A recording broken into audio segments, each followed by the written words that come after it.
What is this wooden cabinet from a free FB group? I'm not the best with reverse search, so if any pros out there could help, I would be grateful for your help. It's about 22 by 22 by 28 inches. To be 100%, my spouse found this and wanted it, but now that we have it, we don't know what to do with it. I did search the manufacturer, but again, I struggled. I've had 2 brain injuries, so the old noggin doesn't work the same. It looks like a necktie rack, or it could possibly be for displaying rolls of fabric.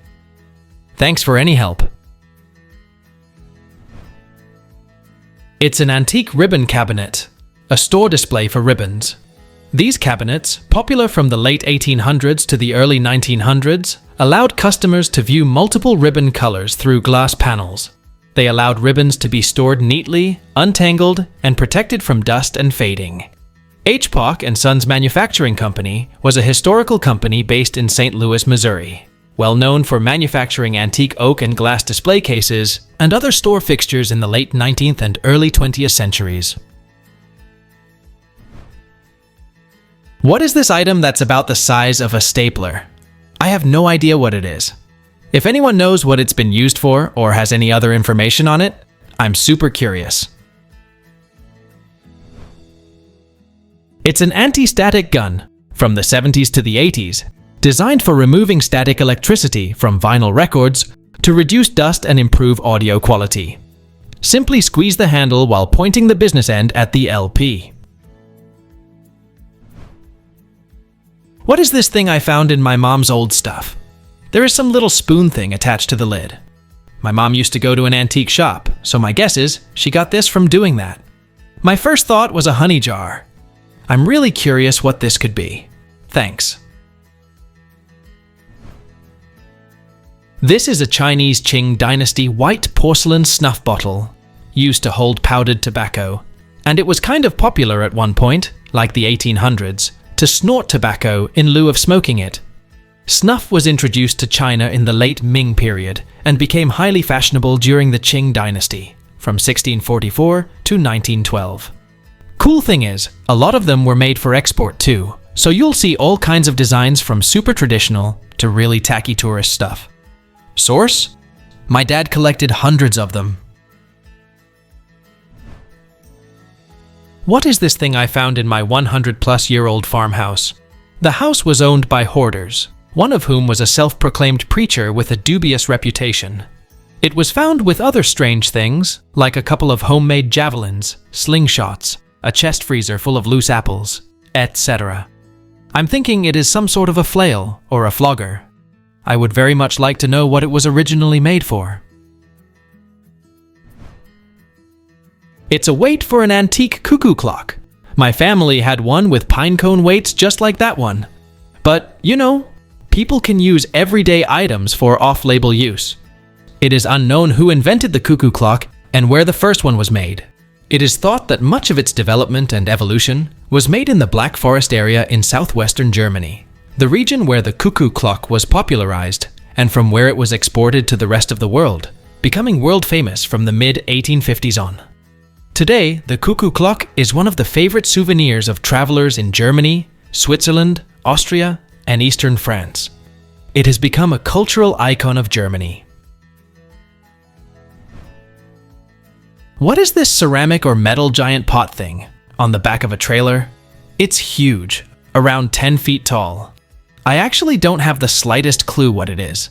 It looks industrial, a vat of some type. I would love to know what it was used for. It's an onion-shaped fiberglass septic tank that gets buried in the ground. They range in size from 2,800 liters up to 4,500 liters. It's popular because it's cheaper than a low-profile septic tank, but it's a little expensive to install. First, you need to dig a deeper hole for the onion-shaped septic tank compared to the low-profile one. You need a bigger digger that can cost you a little bit more, and because you need a deep hole, it's going to be twice as long as the low-profile. And on top of that, you're going to use twice as much diesel to dig the hole. Then, once you've got your onion tank on the ground, you'll then need to do 2 things. First, you'll need to put an anchor around them because they are very light, and they can pop out on the ground if you're not careful. And it doesn't end there. You still need to put a concrete blanket around them to strengthen the tank. What is this piece of furniture found at a local thrift store? It's the size of a standard Ottoman, but it has an odd protrusion and an extra leg. The protruding bit is also fully upholstered with cushioning. The top is about 10 inches by 16 inches in area, about a foot tall. The part that sticks out is slanted at about a 30-degree angle downwards, and I'd estimate it's maybe 8 or 9 inches. I'm completely perplexed by what it might be.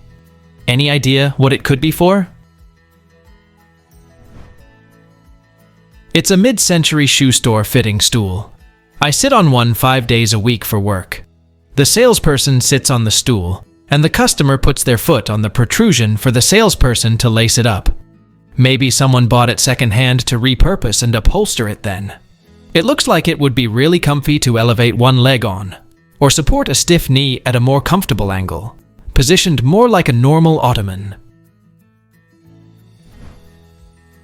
What is this weird rock-hard triangle or something found at work?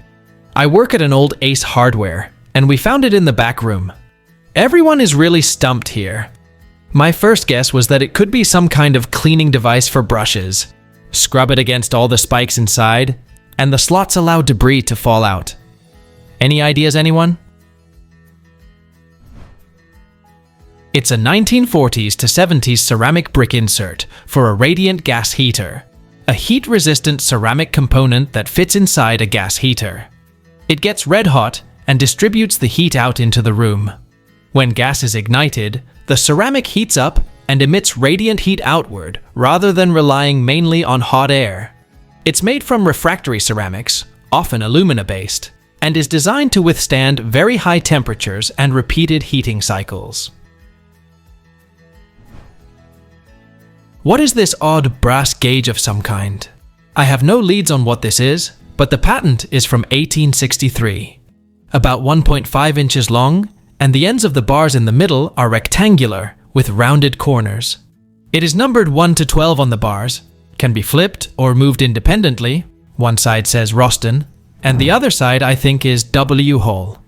I took a picture of the patent, but unfortunately, it's been damaged there, so it's mostly illegible. I asked AI, and they said Roston lighter multi-tool, but I was unable to ever find a picture of one. Any ideas? Please let us know down in the comments. Thanks for watching. Let's make life fun.